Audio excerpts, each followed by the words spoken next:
Después de 12 años de excluirme de proyectos, tuvieron la desfachatez de rogarme por una sociedad. Yo les respondí de una forma que arruinó su última oportunidad. Continuación del post. El humo del asado, denso y aromático, se enroscaba en el aire del patio trasero de la casa de mis abuelos, impregnando todo, desde la ropa hasta los pensamientos. El domingo se repetía, semana tras semana, un ritual familiar tan predecible como el ciclo del sol. El mismo mantel a cuadros rojos y blancos, las mismas bromas gastadas, las mismas conversaciones que giraban, inevitablemente, alrededor del negocio familiar. Yo, sentada en la esquina de siempre, junto a la bugambilla que trepaba por la pared, observaba el espectáculo. Javier y Mateo, en el centro de la escena, gesticulaban con vehemencia, sus voces resonando por encima del murmullo general. Hablaban de proyectos, de terrenos, de cifras que a mí me parecían astronómicas. Yo, con mi título recién estrenado en Ingeniería Civil bajo el brazo, me limitaba a escuchar, a absorber la información como una esponja. A veces, tímidamente, intentaba aportar alguna idea, algún comentario que creía relevante. Pero mis palabras se perdían en el vacío, como si fueran susurros al viento. Recuerdo una vez en particular. Javier hablaba de un proyecto de viviendas sociales, un complejo enorme que se construiría en las afueras de la ciudad. Yo, que había dedicado mi tesis de grado a la optimización de espacios en este tipo de construcciones, me animé a intervenir. Javier, dije, tratando de sonar segura, creo que el diseño de los apartamentos podría mejorarse. He estado investigando un sistema modular que permitiría. No llegué a terminar la frase. Javier, con una sonrisa condescendiente, me interrumpió. Mariana, qué linda te ves preocupándote por estas cosas. Pero esto es un tema complejo, ¿no crees? Mejor déjanos a nosotros, que sabemos lo que hacemos. Mateo, a su lado, soltó una risita burlona y asintió con la cabeza. Sentí como la sangre me subía a la cara, un calor intenso que me quemaba las mejillas. Apreté los puños bajo la mesa, conteniendo las lágrimas que amenazaban con brotar. Mi tía, la madre de Javier y Mateo, intervino con su habitual tono conciliador. Mariana, mi amor, ¿por qué no vas a ayudar a tu madre con la ensalada? Las mujeres de la familia siempre se han encargado de la cocina, ¿sabes? Sus palabras, aunque dichas con aparente cariño, fueron como una puñalada en el estómago. Me levanté de la mesa, sin decir una palabra, y me refugié en la cocina, donde el olor a cebolla picada me hizo llorar de verdad. Ese fue solo uno de los muchos episodios que se repitieron a lo largo de los años.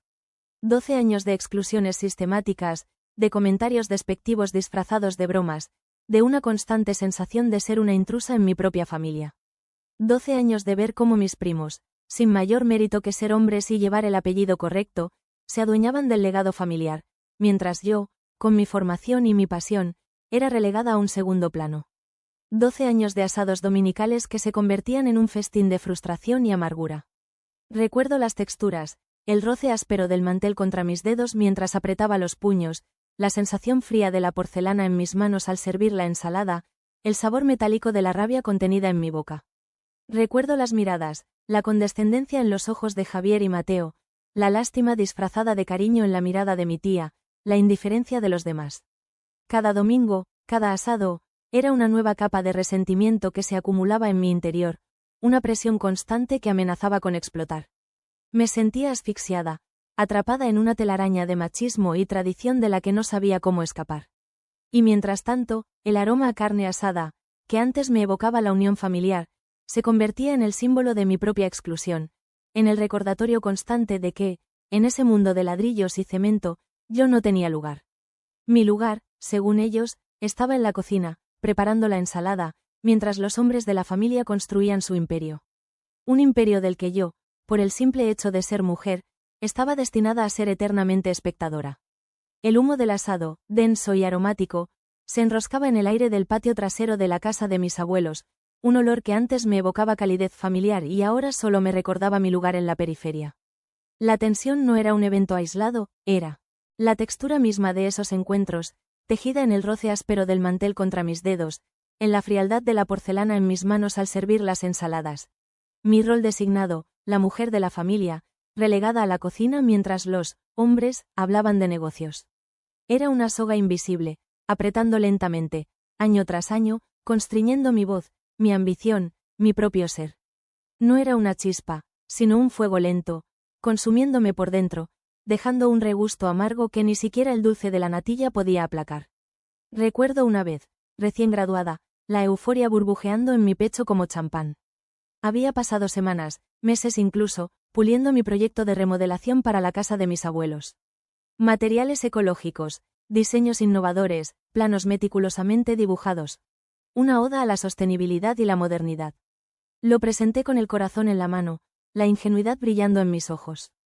Javier, con su habitual displicencia, lo oye o con acento agudo rápidamente, sus dedos dejando huellas dactilares sobre el papel como si mancillaran mi esfuerzo. Una mueca de desdén torció sus labios. Interesante, Mariana, dijo sin dignarse a mirarme a los ojos, su voz goteando con descendencia. ¿Pero has considerado el costo de estos materiales? En el mundo real, las cosas no funcionan así. Sentí un pinchazo de decepción, una premonición de la humillación que se avecinaba. Mateo, fiel a su papel de secuaz, remató la faena. Sí, Mariana, esto parece un proyecto de universidad, muy bonito, pero poco práctico. Sus palabras, afiladas como cuchillos, se clavaron en mi orgullo. Mi tía, con una sonrisa que no alcanzaba sus ojos, intentó suavizar el golpe. Ay, mi amor, qué creativa eres. Pero creo que tu abuelo ya tiene un contratista para la remodelación. El contratista, por supuesto, era el señor Rodríguez, un amigo de la familia, un hombre chapado a la antigua, con métodos tan obsoletos como su sombrero de fieltro. Sentí una oleada de indignación, una rabia que me quemaba la garganta. No solo habían rechazado mi proyecto, sino que lo habían trivializado, reducido a un juego de niña. La carpeta, con sus hojas impecables y sus sueños meticulosamente plasmados, terminó en el fondo de un cajón, un sepulcro para mis aspiraciones. Otro incidente, una cicatriz aún más profunda, se grabó a fuego en mi memoria. Una cena de negocios, el aire denso con la promesa de un contrato lucrativo. El señor Pérez, un pez gordo del sector inmobiliario, se sentaba a la cabecera de la mesa, su corpulencia llenando el espacio. Yo, ansiosa por demostrar mi valía, intenté participar en la conversación. Apenas abrí la boca para comentar sobre las nuevas tendencias del mercado, las fluctuaciones en el precio del acero, Javier, con la prepotencia que lo caracterizaba, me interrumpió. Mariana, ¿por qué no nos traes un poco más de vino? Creo que el señor Pérez necesita rellenar su copa. Su voz, untada en miel venenosa, resonó en el silencio expectante. Sentí como si me hubieran abofeteado en público. Me convertí en una sombra, una figura invisible en mi propia casa, reducida a una simple camarera. El señor Pérez, con una mirada que mezclaba lástima y condescendencia, asintió con la cabeza, aceptando la copa que le ofrecí con manos temblorosas. El tintineo del cristal contra el cristal fue un eco de mi propia humillación. Me retiré a la cocina, el rubor de la vergüenza subiendo por mi cuello, el sabor ácido de la impotencia en mi boca. El sonido del corcho al salir de la botella fue un disparo, un recordatorio brutal de mi lugar en ese mundo de hombres. Esa noche, me acosté con un nudo en el estómago, la mirada condescendiente del señor Pérez grabada a fuego en mi mente. Me prometí, con una determinación fría y cortante, que no volvería a permitir que me humillaran de esa manera. Jamás, y así, los años pasaron, una lenta procesión de desaires, comentarios hirientes, exclusiones silenciosas. Cada intento de acercarme al negocio familiar, de demostrar mi valía, se estrellaba contra un muro invisible, una barrera construida con ladrillos de machismo y cemento de tradición. Me sentía como una planta a la que le negaban la luz del sol, marchitándome lentamente en la sombra de mis primos, mientras ellos, sin mayor mérito que su género y su apellido, florecían bajo el sol de la aprobación familiar. La frustración se convirtió en rabia, la rabia en resentimiento, y el resentimiento en una fría, calculadora determinación. Sabía que tarde o temprano tendría mi oportunidad, mi momento de reivindicación. Esperaría pacientemente, como un depredador al acecho, agazapada en las sombras, observando cada uno de sus movimientos, hasta que llegara el momento de saltar. Y cuando ese momento llegara, no tendría piedad. No les daría ni una pizca de la compasión que ellos, durante tantos años, me negaron. El timbre sonó, 2 toques cortos, nerviosos, como un ratón arañando la puerta. Un martes, nadie me visitaba los martes. La vibración resonó en el silencio de mi apartamento, un espacio minimalista, deliberadamente despojado de cualquier rastro de la opulencia recargada que definía la casa familiar. Me asomé por la mirilla y el nudo que siempre llevaba en el estómago se apretó, una serpiente fría enroscándose en mis entrañas. Javier y Mateo. parados en mi puerta, con la misma expresión de falsa cordialidad que me erizaba la piel. Javier, con su traje impecablemente planchado, el pelo engominado brillando bajo la luz del pasillo, y Mateo, un poco más desaliñado, jugueteando con el reloj de oro en su muñeca, una herencia del abuelo. Su lenguaje corporal, sin embargo, desmentía la fachada de seguridad. Hombros caídos, miradas evasivas, manos inquietas. Algo no estaba bien. La arrogancia habitual, esa prepotencia que exudaban como una colonia barata, había desaparecido, reemplazada por una inquietud palpable, un olor a miedo casi perceptible. Respiré hondo, conté hasta 10, visualizando la calma expandiéndose en mi pecho como una ola serena. Abrí la puerta. Mariana, qué sorpresa verte, dijo Javier, con una sonrisa tensa que no alcanzaba sus ojos, un gesto aprendido, vacío de genuina alegría. Su voz, usualmente resonante y segura, sonaba trémula, como una cuerda de guitarra a punto de romperse. Mateo, a su lado, se limitaba a sentir con la cabeza, el tic-tac de su reloj amplificado en el silencio. El aire se espesó entre nosotros, cargado de una tensión eléctrica. Pasen, dije, haciéndome a un lado, mi voz controlada, un contraste deliberado con su nerviosismo. Los invité a pasar al salón, donde la luz natural inundaba el espacio, reflejándose en las superficies de cristal y acero. El contraste con la decoración recargada y anticuada de la casa familiar era abismal, un reflejo de nuestras diferentes visiones del mundo. Se sentaron en el sofá de cuero blanco, rígidos e incómodos, como si les quemara la tapicería. El silencio se prolongó durante unos segundos, un silencio denso e incómodo que hacía vibrar el aire entre nosotros, un preludio a la tormenta que se avecinaba. Bueno, comenzó Javier, aclarando su garganta, el sonido áspero y forzado. Venimos a hablar contigo de un asunto importante. Sus palabras resonaron en el aire, cargadas de una gravedad inusual, un peso que parecía aplastarlo. Mateo, pálido y sudoroso, se retorcía las manos, su mirada fija en un punto indefinido de la alfombra. Te escucho, dije, cruzándome de brazos, una postura defensiva, aunque mi rostro permanecía impasible. Los observé con atención, estudiando cada gesto, cada microexpresión, buscando la grieta en su fachada de aparente control. Verás, Mariana, continuó Javier, evitando mi mirada, su voz baja y vacilante, tenemos un pequeño problema con un proyecto. Hizo una pausa, tragando saliva con dificultad. Un proyecto muy importante. La forma en que pronunció la última frase, con un énfasis casi desesperado, me confirmó mis sospechas.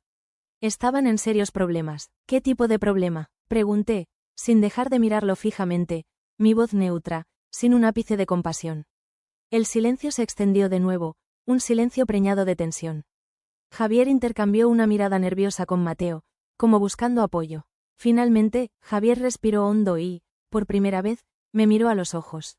Su mirada, usualmente arrogante y desdeñosa, ahora estaba llena de una súplica desesperada, una vulnerabilidad que me sorprendió.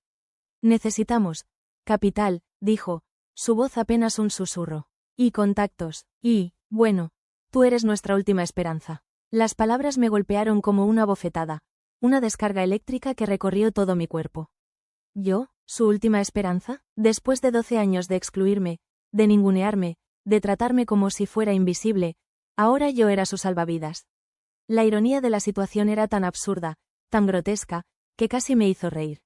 Sentí una oleada de incredulidad, un maremoto de emociones contradictorias que amenazaban con desbordarme. Rabia, frustración, una pizca de satisfacción perversa, el dulce sabor de la venganza, todo se mezclaba en un cóctel explosivo que me quemaba por dentro. Quería gritarles, escupirles en la cara todo el resentimiento acumulado durante años, decirles que se pudrieran, que se ahogaran en su propia incompetencia. Pero me contuve, respiré hondo, cerré los ojos por un instante, visualizando una pared de acero a mi alrededor, y cuando los abrí de nuevo, mi rostro era una máscara de impasibilidad. Entiendo, dije, con una voz fría y distante, un tono que aprendí a perfeccionar durante años de reuniones familiares, un tono que me permitía camuflarme, pasar desapercibida, observar desde las sombras.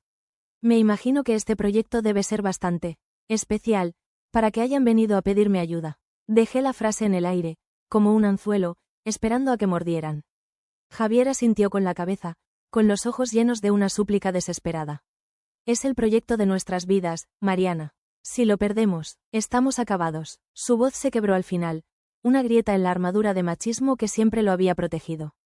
Ya veo, dije, con una sonrisa apenas perceptible, una sonrisa que no llegaba a mis ojos, una sonrisa que hablaba de secretos y venganzas. ¿Y bien? ¿Qué me proponen? Explíqueme todo, con detalles. Mi voz, aunque suave, tenía un filo de acero, una advertencia implícita. El juego había comenzado. Con detalles, repetí, mi voz plana, sin inflexiones. El silencio se extendió de nuevo, un silencio tenso, incómodo, mientras Javier y Mateo intercambiaban miradas nerviosas. Veía el miedo en sus ojos, el sudor brillando en sus frentes, la desesperación que intentaban ocultar bajo una fachada de falsa seguridad. Me deleitaba con su incomodidad, con la inversión de roles, con la sensación de poder que emanaba de mi propia contención. Bueno, Javier carraspeó. Su voz ronca, áspera. Se pasó una mano por el pelo engominado, un gesto nervioso que repetía cada vez que se sentía inseguro.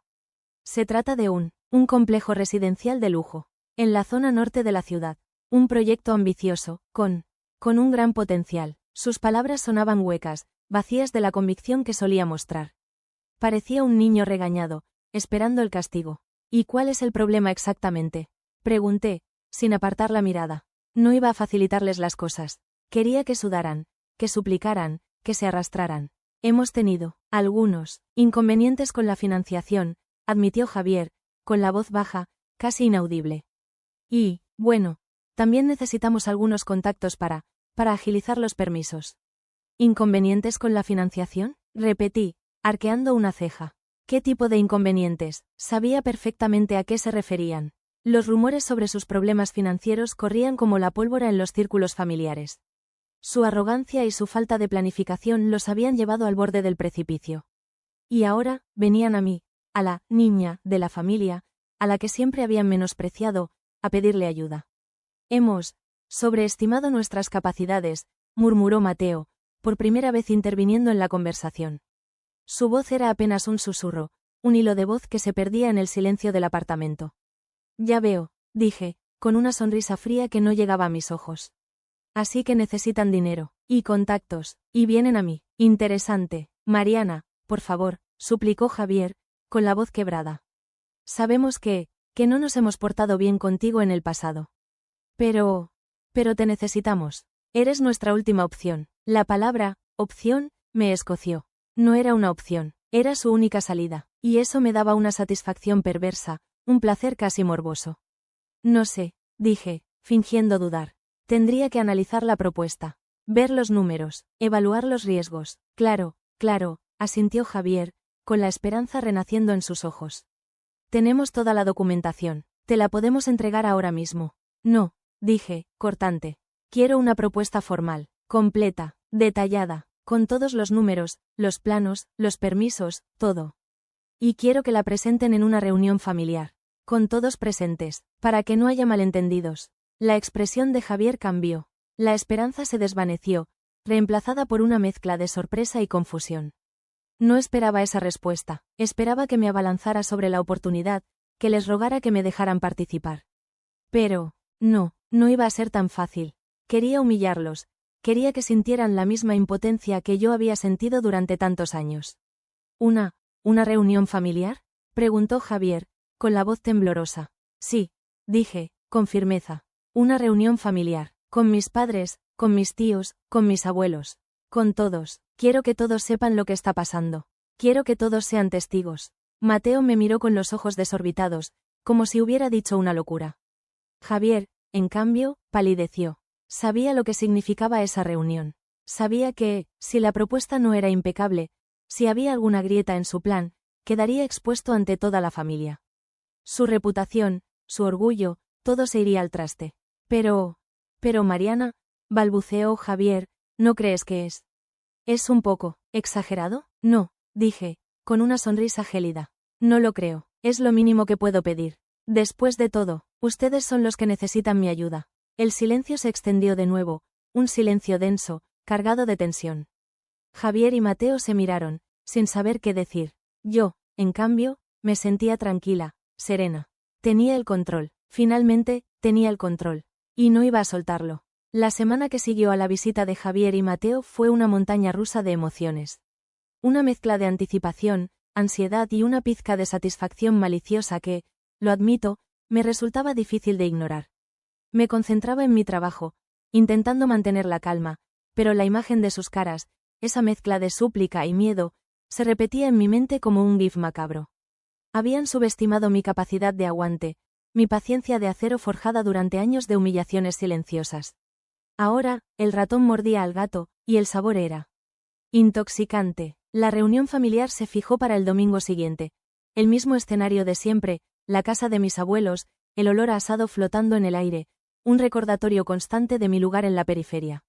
Sin embargo, esta vez, la atmósfera era diferente. Una tensión palpable, eléctrica, vibraba en el ambiente. Las conversaciones, usualmente animadas, se reducían a murmullos nerviosos.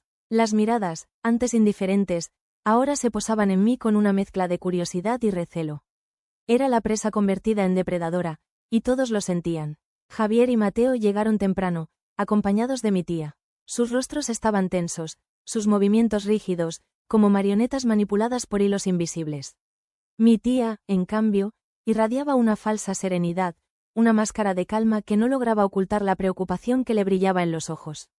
Se acercó a mí, con una sonrisa forzada, y me tomó de la mano. Mariana, mi amor, susurró, su voz untuosa como siempre, espero que no estés haciendo esto por rencor. Mis hijos eran jóvenes, inmaduros. Cometieron errores, sí, pero todos merecemos una segunda oportunidad. Sus palabras, un intento desesperado por justificar el comportamiento de sus hijos, me produjeron náuseas. La misma cantinela de siempre, la excusa de la juventud, la minimización de sus acciones. Retiré mi mano con suavidad, pero con firmeza. Tía, dije, con una voz tranquila que contrastaba con la tormenta que se avecinaba, no se trata de rencor. Se trata de negocios. Si la propuesta es viable, la consideraré. Si no, bueno, ya veremos. Mi mirada se posó en Javier y Mateo, que observaban la escena con una mezcla de aprensión y resentimiento. La sonrisa de mi tía se desvaneció, reemplazada por una expresión de inquietud. Sabía que no tenía el control de la situación, y eso la descolocaba. La reunión comenzó. El asado, que antes era el centro de atención, ahora era un mero accesorio, un telón de fondo para el drama que se desarrollaba en la mesa. Javier, con la voz temblorosa, presentó la propuesta. Un proyecto faraónico, ambicioso, pero plagado de inconsistencias. Los números no cuadraban, los permisos estaban incompletos, la financiación era un castillo de naipes a punto de derrumbarse. Mientras Javier hablaba, yo observaba las reacciones de los demás. Mis padres, con la frente fruncida, intercambiaban miradas preocupadas. Mis tíos, con expresiones de incredulidad, murmuraban entre ellos. Mis abuelos, en silencio, observaban la escena con una gravedad solemne. El ambiente se volvía cada vez más denso, el aire cargado de una tensión eléctrica que se podía cortar con un cuchillo. El olor a asado, antes reconfortante, ahora se mezclaba con el hedor del fracaso, del miedo, de la desesperación. Y yo, en el centro de la tormenta, me sentía extrañamente tranquila, serena, como si finalmente hubiera encontrado mi lugar. El silencio que siguió a la presentación de Javier fue sepulcral, un silencio que gritaba la verdad, la cruda realidad de su incompetencia. Un silencio que era, en sí mismo, una condena. Y yo, en ese silencio, supe que había llegado mi momento. El silencio se estiró, denso y pesado, como una melaza invisible que nos envolvía a todos. Podía sentir las miradas clavadas en mí, expectantes, inquisitivas, pesando sobre mis hombros como una capa de plomo. El aroma a carne asada, antes familiar y reconfortante, ahora me resultaba nauseabundo, un recordatorio tangible de años de exclusiones y desaires. Mis dedos, entrelazados sobre la mesa de madera pulida, se apretaban con tanta fuerza que las uñas se clavaban en la piel, dejando medias lunas blancas sobre la carne. La tensión era palpable, un zumbido eléctrico que recorría la habitación, haciendo que el aire se sintiera espeso, casi irrespirable.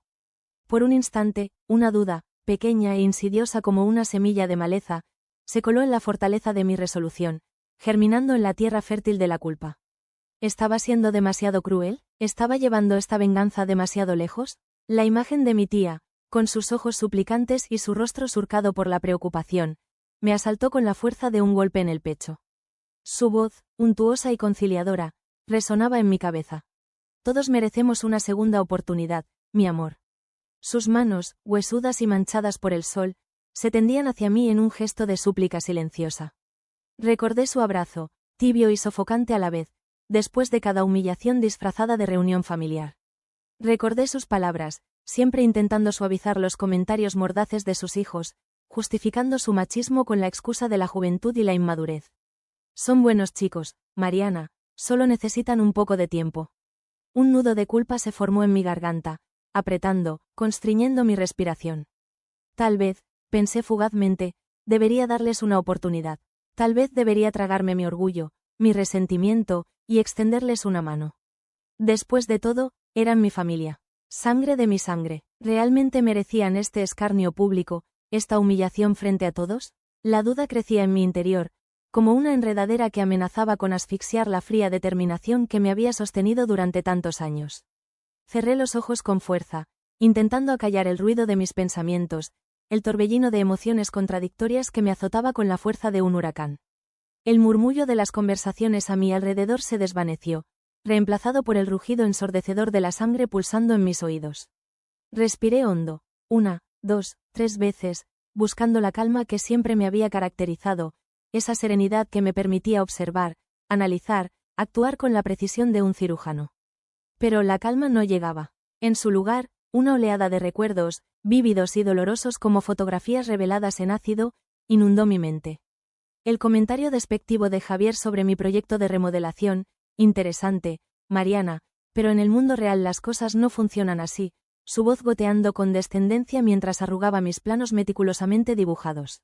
La risa burlona de Mateo, un eco cruel que resonaba en el vacío de mi humillación. La mirada condescendiente del señor Pérez, un hombre corpulento y poderoso, mientras aceptaba la copa de vino que le ofrecía con manos temblorosas, después de que Javier me hubiera reducido a una simple camarera frente a todos. Las infinitas exclusiones de las reuniones de negocios, las puertas cerradas en mi cara, los silencios incómodos, las palabras hirientes disfrazadas de bromas, el peso constante de la invisibilidad. El mantel áspero bajo mis dedos, el sabor metálico de la rabia contenida, el olor a humo que impregnaba mi ropa y mis recuerdos. 12 años, 12 largos años de humillaciones, de desaires, de una constante sensación de no pertenecer, de ser una intrusa en mi propia familia. 12 años de ver cómo mis primos, sin mayor mérito que su apellido y su género, se adueñaban del legado familiar, despilfarrando oportunidades y recursos, mientras yo, con mi formación y mi pasión, era relegada a un segundo plano, a la sombra de su arrogancia y su incompetencia. Y ahora venían a mí, con el rabo entre las piernas, a suplicar mi ayuda. Después de haberme negado, sistemáticamente, la oportunidad de demostrar mi valía, de contribuir al crecimiento del negocio, de ser parte de algo más grande que yo misma. Apreté los puños con tanta fuerza que sentí el crujir de los huesos, las uñas clavándose en la piel hasta dibujar pequeños puntos rojos, un dolor físico, agudo y punzante, que me anclaba a la realidad, que me impedía sucumbir a la duda, a la compasión malentendida. No merecían mi compasión. No después de todo lo que me habían hecho. No después de haberme robado, deliberadamente, la oportunidad de brillar. Habían tenido 12 años para incluirme, para reconocer mi talento, para tratarme como a un igual. 12 años, y lo habían desperdiciado. Ahora, era demasiado tarde. La semilla de la duda se había marchitado, incapaz de sobrevivir en la tierra árida de mi resentimiento. La gota de veneno se había extendido, contaminando todo el vaso, transformando la duda en certeza, la compasión en una fría, calculadora determinación. El resentimiento, la rabia, la sed de justicia, se habían apoderado de mí, transformándome en algo nuevo, en algo diferente. Ya no era la niña de la familia, la que se sentaba en la esquina, en silencio, observando el espectáculo. Ahora, era yo la que tenía el control, yo la que dictaba las reglas del juego, y no iba a darles ni una pizca de la compasión que ellos, durante tantos años, me negaron. Abrí los ojos, la mirada de todos seguía fija en mí, esperando mi veredicto, como un jurado a la espera del fallo final. Una sonrisa, fría y calculadora como el filo de una navaja, se dibujó en mis labios. Había tomado una decisión, y no me arrepentiría, no esta vez. Era hora de mostrarles que ya no necesitaba su validación, su aprobación. Era hora de demostrarles que, a pesar de sus esfuerzos por silenciarme, por marginarme, por hacerme invisible, yo había construido mi propio camino, mi propio imperio. Un imperio que, irónicamente, se alzaría sobre las ruinas del suyo. Con un movimiento deliberadamente lento, abrí mi bolso y saqué una carpeta. Una carpeta idéntica a la que Javier había presentado minutos antes, con la única diferencia de que la mía lucía, en relieve, el logo de Constructora Horizonte, la misma empresa con la que ellos, con tanta desesperación, buscaban asociarse. El silencio en la mesa se volvió aún más denso, un silencio preñado de anticipación, de una tensión que se podía cortar con un cuchillo. Sentí la mirada de Javier y Mateo clavada en mí, dos puntos de fuego quemando en mi piel. Antes de dar mi opinión sobre su propuesta, dije, mi voz firme y clara, cortando el silencio como una hoja afilada, creo que debo compartirles algo con la familia. Hice una pausa, dejando que la tensión creciera, que la curiosidad los devorara. Observé sus rostros, buscando cualquier indicio de comprensión, de premonición de lo que estaba por venir. Nada, solo confusión, miedo, una pizca de arrogancia aferrándose a un hilo cada vez más delgado. Como saben, continué, mi voz ganando en seguridad con cada palabra, siempre he estado interesada en el negocio familiar. Siempre he querido ser parte de él, contribuir, construir algo juntos. Mi mirada se posó en Javier y Mateo, una mirada fría, sin un ápice de emoción. Lamentablemente, agregué, con un dejo de amargura que no pude evitar, esas puertas siempre estuvieron cerradas para mí. Hice una pausa, dejando que mis palabras resonaran en el silencio, que se filtraran en sus conciencias como un veneno lento y corrosivo.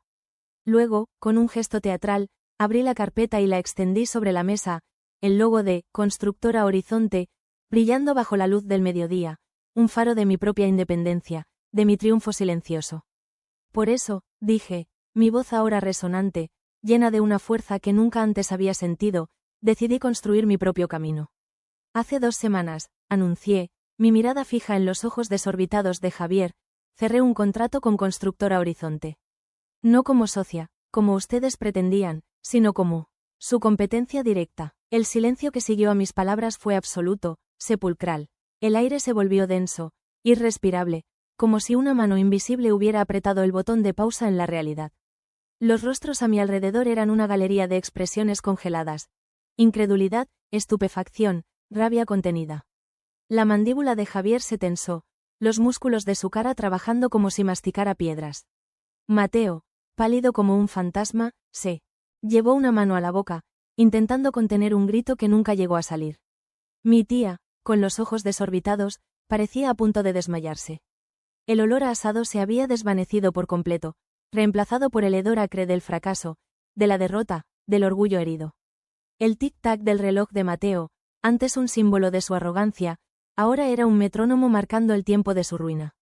El silencio se prolongó durante una eternidad, un silencio incómodo, denso, cargado de una tensión que hacía vibrar el aire. Finalmente, mi abuelo, con la voz ronca por la edad y la sorpresa, rompió el hechizo. ¿Qué significa esto, Mariana?, preguntó, su mirada fija en la carpeta, en el logo que representaba la caída de sus nietos y el ascenso de su nieta. Significa, dije, con una sonrisa que no llegaba a mis ojos, una sonrisa fría y calculadora, que el juego ha cambiado. Cerré la carpeta con un golpe seco, el sonido resonando en el silencio como un disparo. Y ahora, agregué, mirando directamente a Javier y Mateo, les toca a ustedes decidir si quieren seguir jugando. Mi mirada recorrió los rostros estupefactos de mi familia. Entonces, pregunté, mi voz ahora baja, casi un susurro, ¿Aita?